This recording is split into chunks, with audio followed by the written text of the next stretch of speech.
श्रीमद् भागवत गीता में भगवान श्री कृष्ण अर्जुन से कहते हैं कि हे अर्जुन, जब तक मनुष्य की इंद्रियां अगर संयमित न हो तब तक ज्ञान के पद तक उठ पाना अत्यंत कठिन है और बिना ज्ञान तथा भक्ति के जीवन में मुक्ति संभव नहीं है। जब अर्जुन पूछते हैं कि मैं क्या करूं, श्रीमद् भागवत गीता के दूसरे अध्याय के 7वें श्लोक में अर्जुन पूछते हैं कि कार्पण्य दोषो पहता स्वभाव पृच्छामि त्वाम धर्म सम्मूढ़ा चेता यच्छ्रेय स्यानिश्चितम ब्रूहि तन्मे शिष्यस्ते अहं साधिमाम त्वाम प्रपन्नम। वो कहते हैं कि अब मैं अपनी कृपण दुर्बलता के कारण अपना कर्तव्य भूल गया हूँ। हे कृष्ण, मैं सारा धैर्य खो चुका हूँ। ऐसी अवस्था में मैं आपसे पूछ रहा हूँ कि जो मेरे लिए श्रेयस्कर हो उसे निश्चित रूप से आप हमें बताएं। अब मैं आपका शिष्य हूँ और आपका शरणागत हूँ, कृपया मुझे वास्तविक उपदेश दें। तो भगवान कहते हैं कि जब तक अपने मन को कंट्रोल नहीं कर पाओगे, मन को संयमित नहीं कर पाओगे, तब तक तुम्हारे जीवन का कोई भी लक्ष्य निर्धारित नहीं हो पाएगा। और जब तक लक्ष्य निर्धारित नहीं कर पाओगे तब तक तुम अपने जीवन में कुछ भी श्रेष्ठ कार्य कर ही नहीं सकते, क्योंकि यह प्राकृतिक नियम है कि भौतिक कार्यकलाप की प्रणाली एक के लिए चिंता का कारण बन जाती है। भौतिक कार्यकलाप ऐसा है कि एक न एक प्रकार का हमारे जीवन में उलझन आता ही रहता है और हमारा मन प्राकृतिक विषयों के तरह प्राकृतिक विषयों में भटकता रहता है। इसलिए पग पग पे उलझने आती हैं। इसलिए प्रामाणिक गुरु के पास जाना आवश्यक है, जो हमारे जीवन को बेहतर बना सके, हमारा मार्गदर्शन कर सके, हमारे ज्ञान को प्रकाशित कर सके, अज्ञान को दूर कर सके। इसलिए समग्र वैदिक ग्रंथ हमें ये उपदेश देते हैं कि जीवन की अनचाही उलझनों से मुक्त होने के लिए किसी प्रामाणिक गुरु के पास जाना अति आवश्यक होता है। ये उलझने उस दवाग्नि की तरह होती है जो किसी के द्वारा लाए बिना ही ऐसे ही आग भभक उठती है। इस प्रकार विश्व की स्थिति ऐसी ही है कि आज चाहे जीवन की उलझने स्वतः क्यों न उत्पन्न हो, क्योंकि विश्व आज उलझनों में फंसा पड़ा है। हर जगह युद्ध का, हर जगह अहंकार की चिंगारी जल रही है और इसी में पूरा विश्व जल रहा है। भगवान कहते हैं कि ये ऐसी अहंकार और क्रोध, ये मन की चंचलता ऐसा घर्षण पैदा करता है कि प्रकृति में जाकर के प्रकृति के साथ संसर्ग करके यह ऐसी अग्नि को उत्पन्न करता है जो हमारे जीवन के हर सिद्धांतों को नष्ट भ्रष्ट कर देते हैं। इसलिए वैदिक वाङ्मय हमें उपदेश देते हैं कि जीवन की उलझनों को समझाने, समझने तथा उनका समाधान करने के लिए हमें परंपरागत गुरु के पास जाना चाहिए। बृहदारण्यक उपनिषद में कहा गया है कि व्याकुल अर्थात व्यग्र मनुष्य का वर्णन इस प्रकार किया गया है कि कृपण वह है जो मानव जीवन की समस्याओं को हल नहीं करता और आत्म साक्षात्कार के विज्ञान को समझे बिना ही कुकर सुकर की भांति इस संसार को त्याग कर चला जाता है। जीव के लिए यह मनुष्य जीवन अत्यंत मूल्यवान निधि है, जिसका उपयोग हम अपने जीवन की समस्याओं को हल करने के लिए और अपने आत्म साक्षात्कार करके अपने जीवन को उन्नत बनाने के लिए हमें उपयोग करना चाहिए। इसलिए जो इस अवसर का लाभ नहीं उठाता वह कृपण है। भगवान कहते हैं कि हे अर्जुन, यह बड़ा भाग्य से मनुष्य का तन मिला है। श्रीमद् भागवत गीता में भगवान बार बार समझाते हैं कि इस मनुष्य जीवन को व्यर्थ मत जाने दो। इस मनुष्य जीवन को केवल प्राकृतिक संसाधनों का यंत्र मत बनाओ। अपने आप को समझो, अपने आप को जानो कि मैं कौन हूँ, मैं कहाँ से आया हूँ, हम कहाँ जाना है। इस भाव को समझना मेरा कर्तव्य कर्म क्या है। ये मनुष्य जीवन 84 लाख योनियों के बाद प्राप्त हुआ है। यह अत्यंत दुर्लभ निधि है जो परमात्मा ने हमें दिया है। इसलिए हम सबका परम कर्तव्य बनता है कि हम अपने जीवन को श्रेष्ठ बनाएं।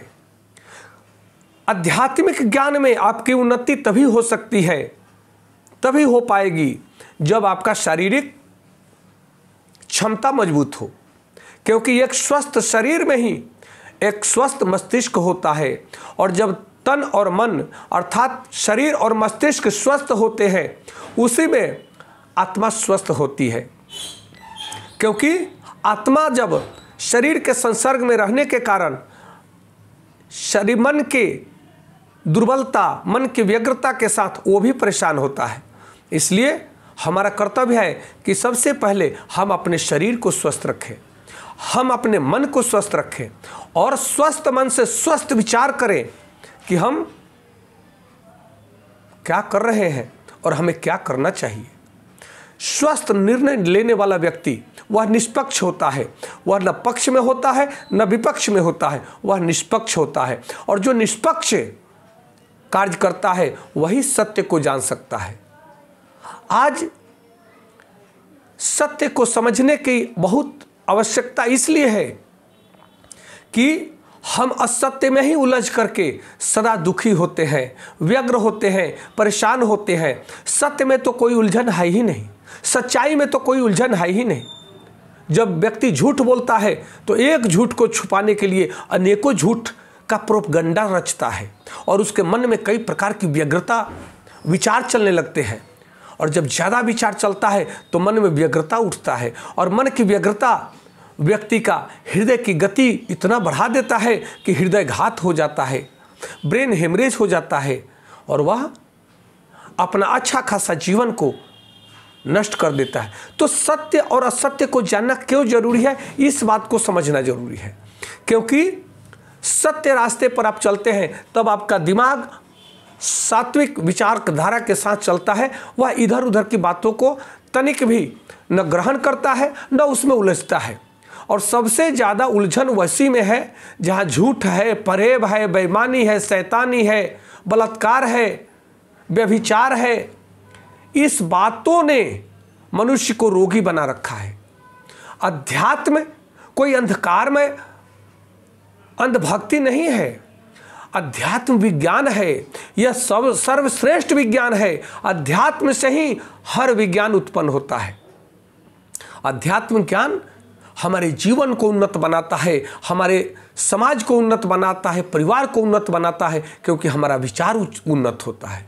हम जिस सिद्धांत को नहीं जानते उस सिद्धांत को हम कैसे अपने जीवन में उतार सकते हैं, परंतु जब हमें आध्यात्मिक ज्ञान हो जाता है तब समझ में आता है कि हमें क्रोध नहीं करना चाहिए, हमें क्रोध स्थान दे करके करना चाहिए, कैसे करना चाहिए, कितना करना चाहिए, ये जरूरी है।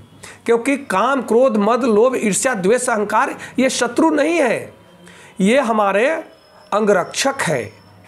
ये हमारे शरीर को, जीवन को प्रोटेक्शन देते हैं।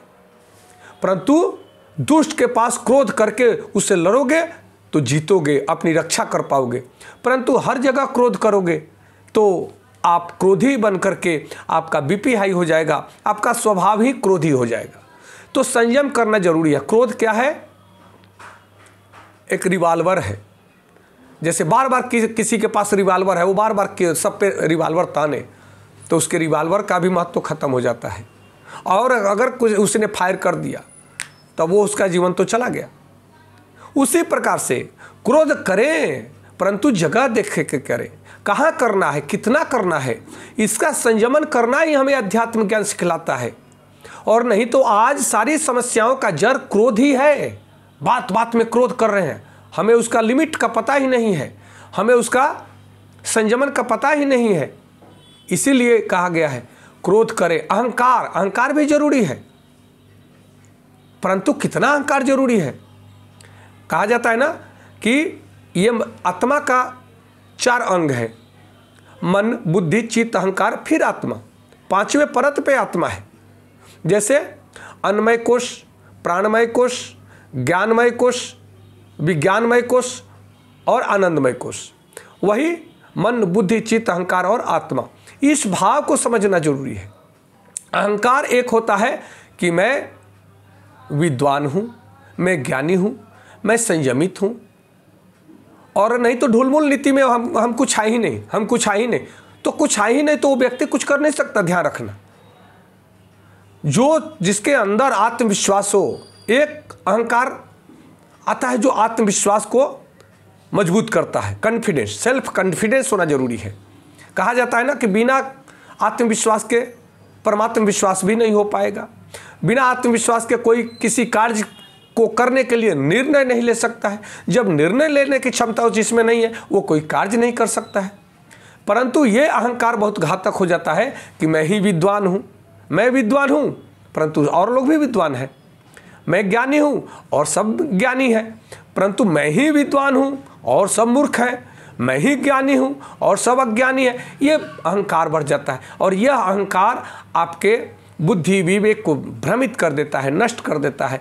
और फिर जब आपका अपमान अपमान होता है तब क्रोध जागृत होता है, क्रोध जागृत होता है, फिर आपका स्मृति भ्रमित हो जाती है। स्मृति जब भ्रमित हो जाती है तब आप विनाश काले विपरीत बुद्धि, जो नहीं करना चाहिए वही करते हैं और उसके कारण आपके जीवन का विनाश हो जाता है।